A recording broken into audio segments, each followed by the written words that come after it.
தேவனுடைய பரிசுத்த நாமத்திற்கு துதிகன மகிமை உண்டாவதாக. உலகெங்கும் வாழும் ஹோப் டிவி நேயர்கள் உங்கள் யாவருக்கும் கிறிஸ்து இயேசுவின் நாமத்தினாலே அன்பின் வாழ்த்துக்களை தெரிவித்துக் கொள்கிறேங்க. என்கவுண்டர் வித் ஜீசஸ், இயேசுவுடனான சந்திப்பு என்ற தலைப்பின் கீழாக நம்ம தொடர் செய்திகளை படித்து கொண்டு வருகிறோம்.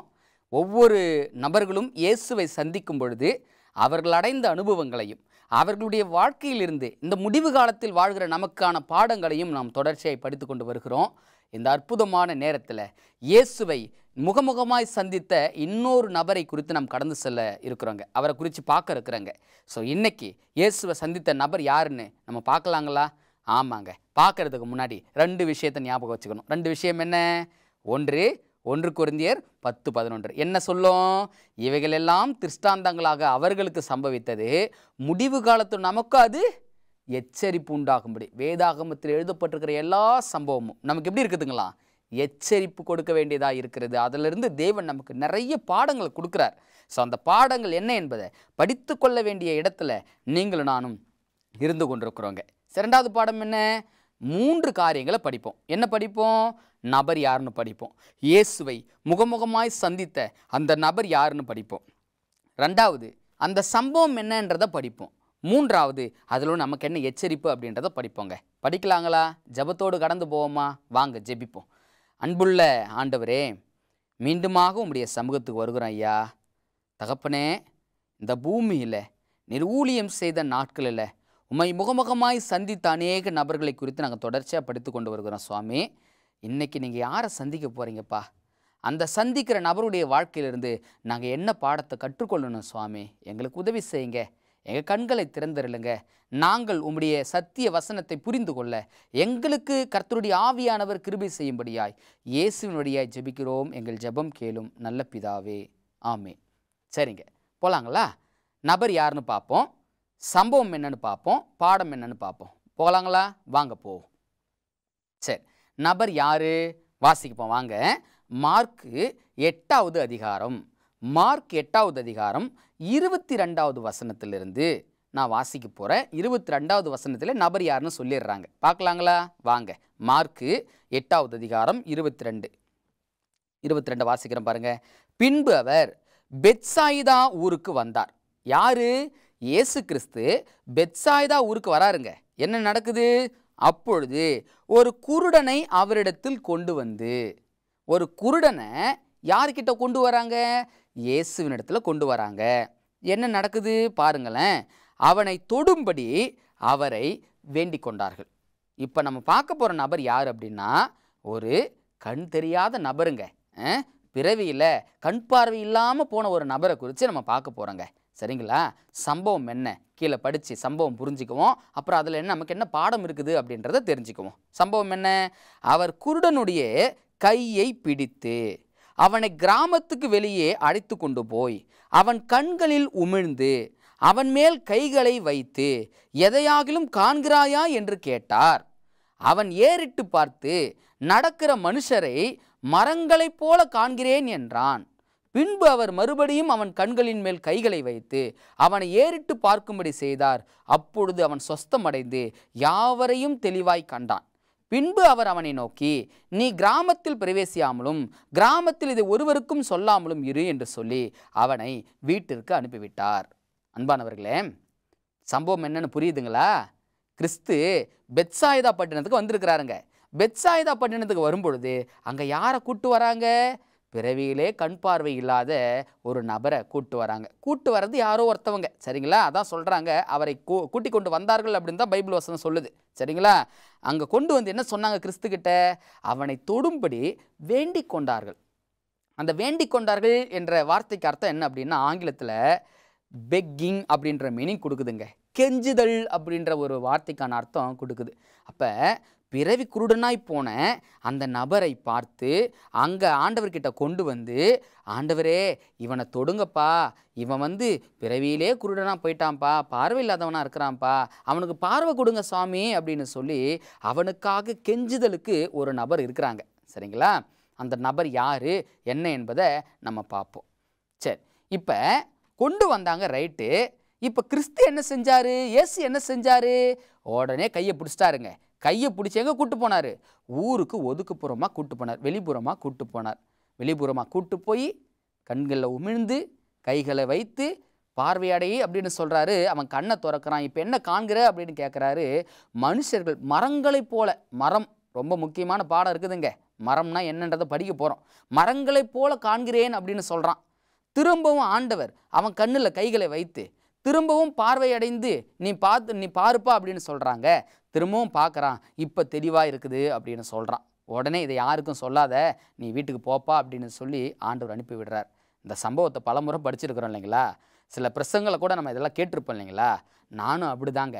ஆண்டவரே, நான் இன்றைக்கி இந்த சத்தியத்தை கொஞ்சம் தியானிக்க போகிறேன், எங்களுக்கு என்ன பாடம் கொடுக்க போகிறீங்கப்பா? பலமுறை வாசித்த பகுதி தான், பலமுறை இந்த சம்பவத்தை கடந்து போயிருக்கிறோம். ஆனால் இதில் என்ன ஆவிக்குரிய பாடத்தை நீங்கள் வச்சுருக்கிறீங்க, கொஞ்சம் சொல்லிக் கொடுங்க தெய்வமே அப்படின்னு சொல்லி ஆண்டவர் பாதத்தை சாய்ந்து நடக்கும் பொழுது அற்புதமான பாடங்களை தேவன் இதன் மூலமாக கொடுத்தாருங்க. அந்த அற்புதமான பாடங்கள் என்ன என்பதை படிக்கலாங்களா? நபர் யாருன்னு பார்த்துட்டோம், சம்பவம் என்னன்றதை பார்த்துட்டோம். இப்போ என்ன பார்க்கணுங்க? நமக்கான பாடம் என்ன அப்படின்றத பார்க்கணும். சரிங்களா? இங்கே குருடர் அப்படின்னு வார்த்தை வருதுங்க. இந்த குருடன் என்ற வார்த்தை வேதாகமத்தில் அநேக இடங்கள்ல இருந்தாலும் முக்கியமாக முடிவு காலத்தில் தேவன் யாரையோ குருடன்னு சொல்கிறாருங்க. யாருன்னு பைபிளில் படிச்சிருக்கிறீங்களா? உங்களுக்கு ஞாபகம் வருதுங்களா? குழு ஒன்றா கொடுக்கலாங்களா? வெளிப்படுத்தின விசேஷம் புத்தகத்தில் 3வது அதிகாரத்தில் ஒரு குருடன் இருக்கிறாங்க. அந்த குருடன் யார் தெரியுங்களா? ஆமாங்க, லவோதிக்கா திருச்சபையை தான் ஆண்டவர் என்ன சொல்கிறாரு? குருடன் அப்படின்னு சொல்கிறாரு. அப்போ எங்கள் குருடன் என்பது யாரை குறிக்கக்கூடியதாக இருக்கிறது? நாம் தாங்க சபை. அப்போ இங்கே யாரோ ஒருத்தவன் பார்வை தெரியாதவனாக இருக்கிறாங்க, ஆவிக்குரிய குருடனுங்க. சரிங்களா? அங்கே இயேசு செய்த அற்புதம் எல்லாம் அப்படியே முடிவு காலத்தில் பாடமாக வருது பாருங்க. ஆண்டவர் யாரை குருடன்னு சொல்லியிருக்கிறாரு? லவோதிக்கா திருச்சபைங்க. யாருங்க அது? நம்ம தான். அப்போ அங்கே பிறவியில் கண் பார்வை தெரியாத ஒருத்தர் இருக்கிறாருங்க, இங்கே ஆவிக்குரிய பார்வையில் கண் தெரியாத ஒருத்தர் இருக்கிறாருங்க. இப்போ இயேசு கிட்ட இந்த பிறவியிலே கண் பார்வை தெரியாத நபரை கொண்டு போய் விடுறதுக்கு யார் தேவைப்பட்டாங்க? ஒரு நபர் தேவைப்பட்டார். சரி, அந்த நபர் யார் அப்படின்றத நம்ம தெரிஞ்சுக்கணும் இல்லைங்களா? பைபிள் என்ன சொல்லுது?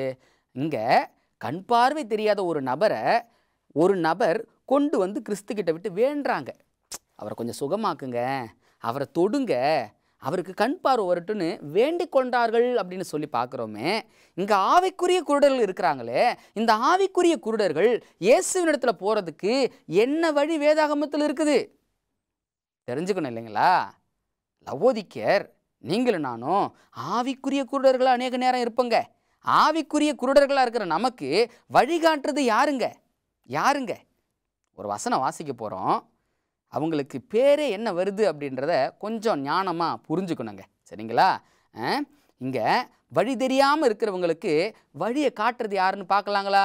ஒரு வசனத்தை வாசிக்க போகிறோம். ஒரு மிக முக்கியமான சம்பவங்க அது. சரிங்களா? சம்பவத்தை முழுவதையாக விளக்க முடியலனாலும் வசனத்தை நம்ம வாசித்து நம்ம அதுக்கான விளக்கங்களை பார்ப்போம். சரி, எங்கே இருக்குது சம்பவம் அப்படின்றத 1 சாமுவேல் புத்தகத்துக்கு வந்தோம் அப்படின்னா 1 சாமுவேல் புத்தகம் 9வது அதிகாரம் 9வது வசனங்க. 1 சாமுவேல் 9வது அதிகாரம் 9வது வசனத்தை வாசிக்க போகிறேன். இங்கே எதிர்காலம், அதாவது பார்வை தெரியாத அளவுக்கு, போகிற வழி தெரியாத அளவுக்கு யாரோ இருக்கிறாங்க. அவங்களுக்கு யார் வழிகாட்டுறதுன்னு மட்டும் பாருங்கள். வழிகாட்டுறது யாருன்றது தான் நம்ம பார்க்க போகிறோம் இல்லைங்களா? 1 சாமுவேல் 9வது அதிகாரம் 9வது வாக்கியத்தை கொஞ்சம் அப்படியே வாசிப்போம். இதில் முக்கியமாக கவனிக்க வேண்டிய விஷயத்தை நம்ம கவனிக்கணுங்க. சரிங்களா? வாசிக்கிறேன். முற்காலத்தில் இஸ்ரவேலில் யாதொருவர் தேவனிடத்தில் விசாரிக்க போனால் ஞான திருஷ்டிக்காரனிடத்திற்கு போவோம் வாருங்கள் என்பார்கள். இந்நாளிலே தீர்க்கதரிசி எனப்படுகிறவன் முற்காலத்தில் ஞான திருஷ்டிக்காரன் எனப்படுவான். அன்பானவர்களே, கர்த்தருடைய வேத புத்தகம் சொல்லுது, அங்கே ஒரு பிறவி குருடன் இருந்தான். அந்த பிறவி குருடன் இயேசுவினிடத்தில் போகிறதுக்கு ஒரு நபருடைய உதவி தேவைங்க.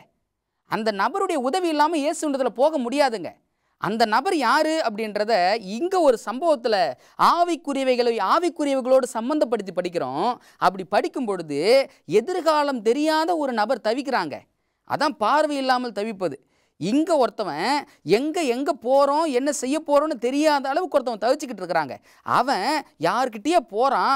இவங்க என்ன செய்கிறாங்கன்னா எதிர்காலம் எங்கே இருக்குதுன்னு காட்ட போகிறாங்க. சரிங்களா?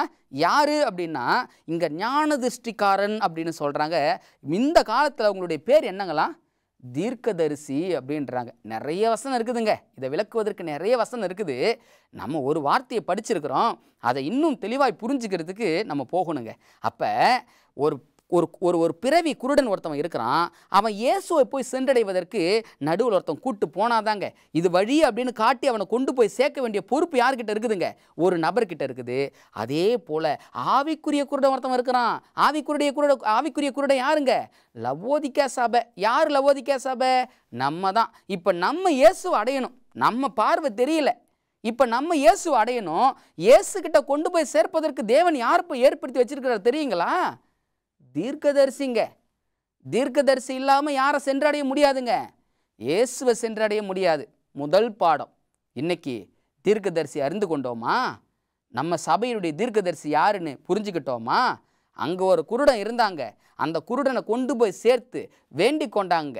வேண்டிக் கொண்டு இவனை எப்படியாவது பார்வை சுகமடைய வைங்க அப்படின்னு சொல்லி வேண்டிக் கொண்ட ஒரு நபரை அங்கே இருந்தாங்க. இன்னைக்கு நம்ம காலத்தில் இருக்கிறாங்களா? நம்ம சபை லவோதிக்காவுக்கு தீர்க்கதரிசி இருக்கிறாங்களா? தீர்க்கதரிசி யாருன்னு கண்டுபிடிச்சிட்டோமா? அதுதாங்க முதல் பாடம். இந்த முதல் பாடத்தை நீங்கள் சிந்திங்க. தீர்க்கதரிசி யார், யார் நம்மளை இயேசு இடத்துல கொண்டு போய் விடுகிற வழி அப்படின்றத நம்ம கொஞ்சம் புரிஞ்சுக்குவோங்க. சரி, இரண்டாவது, இப்போ கிறிஸ்து இயேசுக்கிட்ட அந்த பிறவி கூடனை கொண்டு வந்து விட்டுட்டாங்க. இப்போ விட்ட உடனே கிறிஸ்து ஒரு செயலை செய்கிறார். என்ன செய்கிறார் தெரியுங்களா? அவன் கையை பிடிக்கிறார். ஏன் கையை பிடிச்சாரு? அவனுக்கு தான் பார்வை தெரியாதேங்க. அவன் தெக்கு முக்கு ஆகிடக்கூடாது பாருங்க. அதனால் கையை பிடிச்சிட்றார். கையை பிடிச்சி எங்கே கொண்டு போகிறாரு? ஊருக்கு வெளியே கொண்டு போகிறார். என்ன பாடம் அதில் இருக்குது? முக்கியமான பாடம் இருக்குதுங்க. என்ன பாடம் தெரியுங்களா? பாவத்தில் இருக்கும்போது என்ன செய்கிறோம் ஏது செய்கிறோன்னு சொல்லி தெரியாத அளவுக்கு உடண்டு கொண்டு இருப்போங்க. அப்போ என்ன செய்கிறார் கிறிஸ்து அப்படின்னா நம்ம பற்றி பிடிக்கிறார். நீ தடமாடாதப்பா, நீ தள்ளாடாதப்பா, இருப்பா, நான் உன்னை பார்த்துக்கிறேன் அப்படின்னு சொல்லி ஆண்டவர் என்ன செய்கிறார்னா நம் கைகளை பிடிக்கிறார். கைகளை பிடிச்சி இந்த வெளியே கொண்டு போகிற சம்பவம் இருக்குது பாருங்க. நிறைய பேர் பாவத்தை விட்டு வெளிவர தெரியாமல் கண் தெரியாத குடர்களைப் போலவே இருப்பாங்க. அப்போ நம்ம என்ன செய்யணும் அப்படின்னா அப்படிப்பட்ட நபர்கள் யாராவது இருந்தாங்க அப்படின்னா அவங்க இருக்கிற சூழ்நிலையிலிருந்து உடனடியாக அவர்களை வெளியே கொண்டு போகணும். வெளியே கொண்டு வந்து கிறிஸ்து என்ன செய்தார்? கையை பற்றி பிடிச்சார். த க்ளோஸ் ரிலேஷன்ஷிப், நெருங்கிய உறவு. அப்படி யாராவது பாவத்தை விட முடியாமல் போராடி கொண்டிருக்கிறாங்க அப்படின்னா அவர்களோடு நல்ல உறவை ஏற்படுத்தணும். ரெண்டாவது, அந்த சூழ்நிலையிலிருந்து அவர்களை வெளியே கொண்டு வரணுங்க. வெளியே கொண்டு வரணும். கிறிஸ்து அப்புறம் என்ன செஞ்சார்? உமிழ்ந்தார். உமிழ்ந்து கண்ணை பார்வையடையும்படி செய்கிறாரு. இப்போ ஆண்டவர் கேட்குறாரு, நீ என்னத்தை காண்கிறாய் அப்படின்னு கேட்குறாரு. அவன் யாரை பார்க்குறான்னா மனுஷங்க மரங்களை போல எனக்கு தெரியுறாங்கன்றான். யாரை மாதிரி? மரங்களை போல தெரிகிறார்கள் அப்படின்றான். வேதாகமத்தில் மரம் யாரை குறிக்கும் தெரியுங்களா? அதை படித்தாதாங்க பாடம் இருக்குது. முக்கியமான பாடம் இருக்குதுங்க. மரம் யாருன்னு படிக்கலாங்களா? வாங்க. மரம் யார்? சங்கீத புத்தகத்தில் ஒரு வசனம் வாசிக்க போகிறோம். சங்கீதம் 1வது சங்கீதம் 3வது வாக்கியத்தை நம்ம வாசிப்போம் அப்படின்னா 1வது சங்கீதம் 3வது வசனங்க. இங்கே மரம் யாரை குறிக்குது? மரம் என்பது எதை வெளிப்படுத்துது அப்படின்றத நம்ம கொஞ்சம் என்ன செய்ய போகிறோன்னா வாசிக்க போகிறோம். 3வது வசனம், அவன் நீர்க்கால்களின் ஓரமாய் நடப்பட்டு தன் காலத்தில் தன் கனியை தந்து இலையுதிராக இருக்கிற மரத்தை போல் இருப்பான். மரம் யாருங்களாம்? நீதிமான். அப்போ இங்கே இயேசு கிறிஸ்து கண்ணை திறக்கிறாரு. பார்க்குறவங்க எல்லாரும் நீதிமானாக தெரியுறாங்க. ஆவிக்குரிய வாழ்க்கையில் புதுசாக உள்ளே வந்தால் பார்க்குற எல்லாரும் நீதிமானாக தாங்க இருப்பாங்க. அதான் மரங்களை போல தெரிறாங்களாம், நீதிமானாக இருக்கிறாங்க. இந்த பார்வை இல்லாமல் இருந்தவன் புதுசாக ஆண்டவருக்குள்ளே வரும்போது அவனுக்கு எல்லாமே நீதிமானாக தான் தெரிறாங்க. அவனுக்கு இன்னும் அந்த நீதிமானுக்கான அனுபவம் இல்லை, இன்னும் அந்த பரிசுத்தமாக்குகிற அனுபவம் இல்லை. கிறிஸ்து எல்லாமே அப்படி தான் தெரியுதாப்பா, இன்னும் கொஞ்சம் உறவு எனக்குள்ளே வாப்பா, இன்னும் ஆழமாக நீ கால் ஊன்றி வாப்பா, இன்னும் உன்னை தெளிவுபடுத்துகிறேன் அப்படின்னு சொல்லி இப்போ மரங்களை போல தெரிகிறாங்கன்னு சொன்ன மரம் யாரை குறிக்குது? நீதிமான்களை குறிக்கிறது. அப்போ பார்க்குறதெல்லாம் நீதிமான் தான். ரெண்டாவது காரியம் மீண்டும் கிறிஸ்து அவன் கண்களை தொடாரு. தொட்டு இப்போ பார்வை அடைஞ்சு நீ பாருப்பா அப்படின்றாரு. தெளிவாய் தெரிகிறது அப்படின்னு சொல்கிறான். 2 முறை ஆண்டவர் செஞ்சாருங்க. அந்த 2 முறைக்கான அர்த்தம் என்ன தெரியுங்களா? நம்ம நிறைய நேரங்களில் கிறிஸ்துவை ஏற்றுக்கொண்டு நம்ம நினச்சிக்கிட்டு இருப்போம், நம்ம நீதிமான்னு நினச்சிக்கிட்டு இருப்போம். பிறரை பார்க்கும்பொழுது கூட அவங்க இயேசுவுக்குள்ளாக இருக்கிறாங்க, அவங்க நீதிமானுப்பா, அவங்க பரிசுத்தமானுப்பா அப்படின்னு நினைக்கிற அளவுக்கு நம்ம நினச்சிக்கிட்டு இருப்போங்க. ஆனால் கிறிஸ்து ஒரு விஷயத்தை இந்த சம்பவத்தை நமக்கு சொல்லி கொடுக்குறாரு. பார்க்குறதெல்லாம் சில நேரங்களில் பார்த்து நீதிமான்னு நினைப்போம். அவங்களுடைய மற்ற காரியம் தெரிய வரும்போது நம்ம என்ன பண்ணிவிடுவோம்? மறுதளிச்சிடுவோம். இவங்களை இப்படி பார்த்தனே, இப்படி இருந்தாங்களே, இப்படி செய்வாங்க நான் நினச்சி கூட பார்க்கலையேன்னு சொல்கிறேன் பாருங்கள். அந்த அனுபவத்தை எல்லாரும் வாழ்க்கையில் கடந்து வர வேண்டியதாக இருக்குதுங்க. அதை தாண்டி ஒரு விஷயத்தை தேவன் செய்கிறார். என்ன அப்படின்னா, மறுமுறை மீண்டும் கிறிஸ்துவுடைய அன்புக்குள்ளாக நம்ம முழுகும் பொழுது முழுமையான பரிசுத்தம்னா என்ன, முழுமையான அங்கே நீதிமானாக்கப்படுகிற காரியம்னா என்ன அப்படின்ற விஷயங்களை தெளிவாக பார்க்க முடியுங்க. ஸோ இன்றைக்கி 3 பாடத்தை படிக்கிறோம். முதல் பாடம், எப்படி வழி தெரியாமல் திக்குமுக்கு ஆடிக்கொண்டிருக்கிற நபர்களை கிறிஸ்துவனுடைய பாதபடிக்கு கொண்டு வருவதற்கு அங்கே ஒரு நபர் தேவைப்பட்டாரோ, அதே போல் இந்த திருச்சபை, லவோதிக்கா திருச்சபை பார்வை இல்லாமல் இருக்குதுங்க. பார்வை எதிர்காலம் என்னன்னு தெரியலைங்க. எங்கே போகிறோம், என்ன செய்கிறோம், பாவ வாழ்க்கையில் இருக்கிறோமா இல்லையா, இந்த காலத்தில் செய்ய வேண்டிய வேலை என்ன, பணி என்ன, நம்ம வாழ்க்கை முறை எப்படி இருக்கணும், நம்மளோட ட்ரெஸ்ஸு எப்படி இருக்கணும், சாப்பாடு எப்படி இருக்கணும், பல விஷயங்கள்ங்க. பாவ வாழ்க்கையில் உடன்று கிடக்கிறங்க. அந்த பாவ வாழ்க்கையிலேருந்து நம்மளை வெளிப்படுத்துவதற்கு, இயேசுவின் இடத்துல கொண்டு போய் சேர்ப்பதற்கு தேவன் யாரை ஏற்படுத்தி வச்சிருக்கிறாருங்க? தீர்க்கதரிசி. அந்த தீர்க்கதரிசி யாருன்னு கண்டுபிடிக்க வேண்டிய கடமையும் பொறுப்பு நம்மக்கிட்ட இருக்குதுங்க. 2வது பாடத்தை படிக்கிறோம். அதே போல் யாராவது பாவ வாழ்க்கையில் உழண்டு கொண்டிருப்பாங்க அப்படின்னா அவர்கள் அந்த சூழ்நிலையிலிருந்து ஃபஸ்ட்டு வெளியே கொண்டு வரணுங்க. ஒரு இடத்துல இருந்தால் தான் அந்த பிரச்சனை அப்படின்னா கிறிஸ்து கையை பிடிச்சி கொண்டு வந்தாருங்க. வெளியே கொண்டு வந்து அவன் கையை பற்றி பிடிச்சி ஒரு க்ளோஸ் ரிலேஷன்ஷிப்பை கொடுத்து, ஒரு நல்ல உறவு முறையை கொடுத்து அவன் அந்த பழக்கத்திலிருந்து வெளியே கொண்டு வந்தார். வெளியே கொண்டு வந்து இயேசுக்குள்ளாக புதுசாக வரான். இயேசுக்குள்ளாக வரும்பொழுது கண்ணை திறக்கிறாரு. பார்க்குறவங்களெல்லாம் பரிசுத்தவான்களாக தெரிகிறாங்க, நினைக்கிறவங்க எல்லாரும் நீதிமான்களாக தெரிகிறாங்க.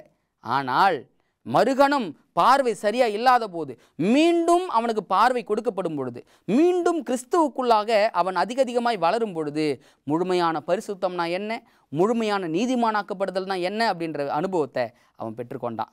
அன்பானவர்களே, இன்றைக்கி நம்ம கிறிஸ்துவுக்குள்ளாக ஊன்றி வளர்கிறோம் அப்படின்னு சொல்கிறோமே, முழுமையான நீதிமானாக்களுடைய அனுபவம் நம்மக்கிட்ட இருக்குதுங்களா?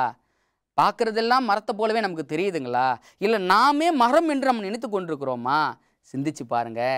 ஆண்டவர் நம்மக்கிட்ட இந்த முடிவு காலத்தில் 3 மிக முக்கியமான கேள்வி வைக்கிறாரு. எப்பா, நீ என்னை சேர்வதற்கு உனக்குன்னு ஒரு தீர்க்கதரிசி ஏற்படுத்தி வச்சிருக்கிறனே, தீர்க்கதரிசியை கண்டுபிடிச்சிட்டியா? முதல் காரியங்க. 2வது காரியம், இங்கே அந்த அனுபவத்துக்குள்ளே வரும்போது எல்லாமே நான் நீதிமான் என்பது போலவே தெரியுதுங்க. இப்போ உண்மையாகவே நம்ம நீதிமானாக்கப்பட்ட அனுபவத்தில் நம்ம இருக்கிறோமா? இன்னைக்கு எல்லாம் மரங்களைப் போலவே நமக்கு தெரியுதுங்களா? நம்முடைய வாழ்க்கையும் மரத்தை போலவே தெரியுதுங்களா? நம்முடைய கண்கள் பார்ப்பதெல்லாம் மரங்களைப் போலவே இருக்குதா? அந்த நீதிமானாகுதலுடைய அனுபவம் நம்ம வாழ்க்கையில் வந்துடுச்சுங்களா? கிறிஸ்து பார்க்குறாரு, மரங்களைப் போல தெரியுதா? இன்னும் ஆழமாக எனக்குள்ளே நீ உறவு வளருப்பா, இன்னும் நீ புரிஞ்சிக்குவ, தெளிவான பார்வைன்னு சொல்லி மீண்டும் கிறிஸ்துவுக்குள்ளாக அவன் வளருகிற வளர்ச்சியை நாம் நோக்கி பார்க்கும் பொழுது தெளிவான பார்வை கிடைக்குது. அப்போ தான் புரிய வருது எது நீதிமானாக்கக்கூடிய அனுபவம், எது பரிசுத்தமாக்குதலுடைய அனுபவம் அப்படின்னு சொல்லி ஒரு மனிதன் முழுமையாக அப்போ தாங்க புரிஞ்சுக்கிறான். அன்பானவர்களே, இன்றைக்கி இந்த முடிவு காலத்தில் வருகிற நம்மக்கிட்ட தேவனுடைய மிகப்பெரிய எச்சரிக்கையின் பாடம் என்ன அப்படின்னா, நீதிமானுடைய அனுபவம் நம்ம வாழ்க்கையில் வந்துடுச்சிங்களா? நீதிமான் யாருங்க? பாவத்தை முற்றிலும் துறந்து, பாவம் கரை இல்லாமல், பாவத்தை தன் வாழ்க்கையில் கொண்டு வராமல் வாழ்க்கை நடத்துகிறவன் தானே நீதிமான். ஆண்டவர் பாவத்தை போக்குறாரு அப்படின்னா எதுவாக மாற்றுறாரு? நீதிமானாக மாற்றுறாரு. இன்றைக்கி நீதிமானுடைய அனுபவம் நம்ம வாழ்க்கையில் இருக்குதுங்களா? பெத்சாய்தாவில் ஒரு குருடங்க. இந்த சத்தியத்தை கேட்குற நம்ம யாராவது குருடர்களாக இருக்கிறோமா? ஆவிக்குரிய குருடர்களை நம்ம வாழ்ந்து கொண்டிருக்கிறோமா? இயேசுவை சென்றடைவதற்கு வழி தெரியாமல் திக்குமுக்காடி கொண்டிருக்கிறோமா? வாழ்க்கையில் நீதிமானுடைய அனுபவத்தை பெறாமல் தவித்து கொண்டிருக்கிறோமா?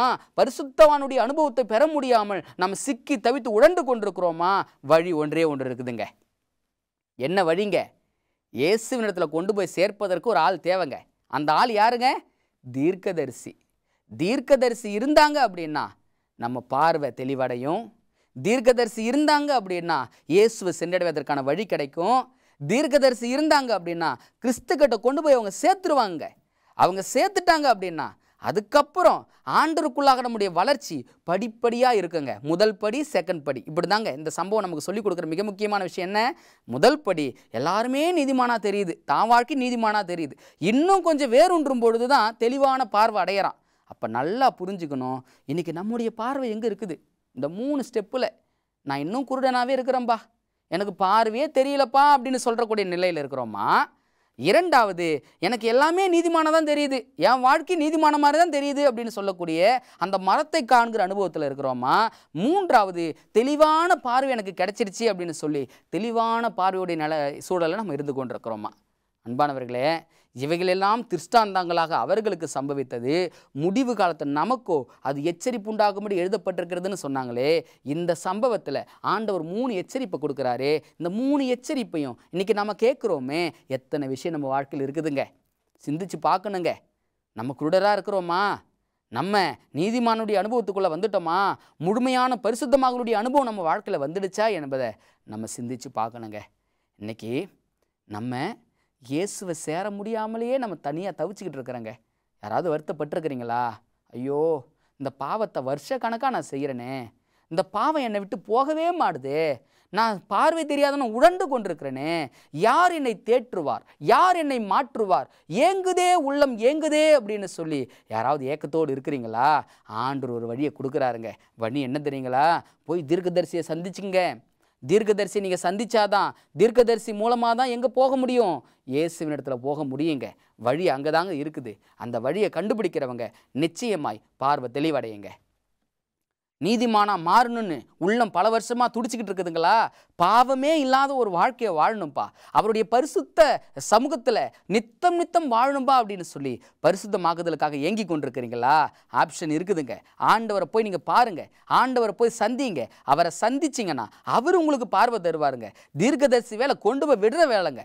பார்வை கொடுக்கறதெல்லாம், பார்வையை தெளிவடை வைக்கிறதெல்லாம் அது இயேசுவினுடைய வேலைங்க.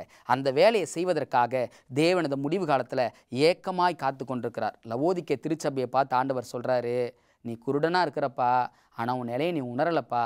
நீங்கள் இந்த சத்தியத்தை கேட்டு நீ உணர்ந்துக்குவியா? வா, நீ பார்வையோடு தான் இருக்கிறியா, பார்வை இல்லாமல் இருக்கிறியான்னு நான் உனக்கு சொல்லித்தரேன். வா, உனக்காக தான் தீர்க்கதரிசி, உனக்காக தான் எல்லா காரியமும், நீ வாப்பா அப்படின்னு சொல்லக்கூடிய ஒரு பேரும் அழைப்பை தேவன் இந்த முடிவு காலத்தில் நம்ம கொடுத்துக்கிட்டு இருக்கிறாருங்க. ஸோ அன்பானவர்களே, தேவனுடைய அழைப்பை கேட்டு உள்ளபடியே ஒப்புக்கொண்டு, ஆண்டவரே நான் குருடனாக தான் இருக்கிறேன்ப்பா, லவோதிக்கனா தான்ப்பா இருக்கிறேன், என் நிலைமை மாறணும் சுவாமி, என்னை ஏற்றுக்குவீங்களா, என்னை நீதிமானாக மாற்றுவீங்களா, என்னை பரிசுத்தவானாக மாற்றுவீங்களா அப்படின்னு நம்ம ஏக்கத்தோடு தேவனுடைய சமூகத்துக்கு போவோம் அப்படின்னா, பரலோகத்தின் ஆண்டவர் நம்மை மன்னித்து, நம்மை பார்வையடைய வைத்து, நம்மை நீதிமானாய் மாற்றி, நம்மளை பரிசுத்தவானாய் மாற்றி பரலோக ராஜ்யத்தில் நம்மை கொண்டு போய் சேர்ப்பதற்கு அவர் ஆயத்தமுள்ள தேவனாக இருக்கிறார். நம்ம ஒப்புவிப்போமா ஒரு ஜெபத்தோடு? அன்புள்ள நேச தகப்பனே, இந்த நல்ல நேரத்துக்காக நன்றி ஐயா. உங்கள் சமூகத்தில் எங்களை தாழ்த்து ஒப்படைக்கிறேன்யா. இதோ ராஜா, நாங்கள் பார்வை இல்லாத பிள்ளைகளாய் சிக்கி தவித்து கொண்டிருக்கிறோம். எங்களுக்கு பார்வை அடையும்படியாக எங்களை உம்முடைய பாதபடிக்கு கொண்டு வந்து சேர்ப்பதற்காக தேவன் எங்களுக்கு தீர்க்கதரிசியை கொடுத்துருக்கிறீங்க. அந்த தீர்க்கதரிசியை பிடிச்சிக்கிட்டு அந்த தீர்க்கதரிசி மூலமாக உங்கள் பாதபடிக்கு வரணும். தீர்க்கதரிசியில் சுகத்தை கொடுக்குறவங்க, தெய்வந்தான் சுகத்தை கொடுக்குறவர். உங்களிடத்தில் வருவதற்கு வழி தெரியாமல் இது வழியா அது வழியான்னு சொல்லி உடண்டு கொண்டிருக்கிறோம் தகப்பனே. எங்களுக்கு உதவி செய்வீராக. இந்த முடிவு காலத்தில் நாங்கள் நீதிமானுடைய அனுபவத்தை அடைய, நாங்கள் பரிசுத்தமாகனுடைய அனுபவத்தை அடைய, நாங்கள் எங்கள் தீர்க்கதரிசியை கண்டுபிடிக்க கர்த்தர் எங்கள் கண்களை திறந்தருளும்படியாய் மீட்பெரும் இரட்சகருமா இருக்கிற கிறிஸ்து இயேசுவின் நாமத்தில் ஜெபிக்கிறோம். எங்கள் ஜெபம் கேளும் நல்ல பிதாவே, ஆமேன். கிறிஸ்துவுக்குள் பிரியமானவர்களே, இந்த அற்புதமான நேரத்தில் இயேசுவுடனான சந்திப்பு என்ற தலைப்பின் கீழாக இன்னைக்கு ஒரு அற்புத பாடத்தை நம்ம படித்தோம். பெத்சாயிதாவின் குருடனுடைய வாழ்க்கையிலிருந்து அற்புத பாடங்களை படிச்சிருக்கிறோம். மீண்டும் ஒரு செய்தியிலே இயேசுவை முகமுகமாய் சந்தித்த இன்னொரு நபரோடு கூட நாம் சந்திப்போம். கர்த்தர் நம் அனைவரையும் ஆசீர்வதிப்பாராக. ஆமென்.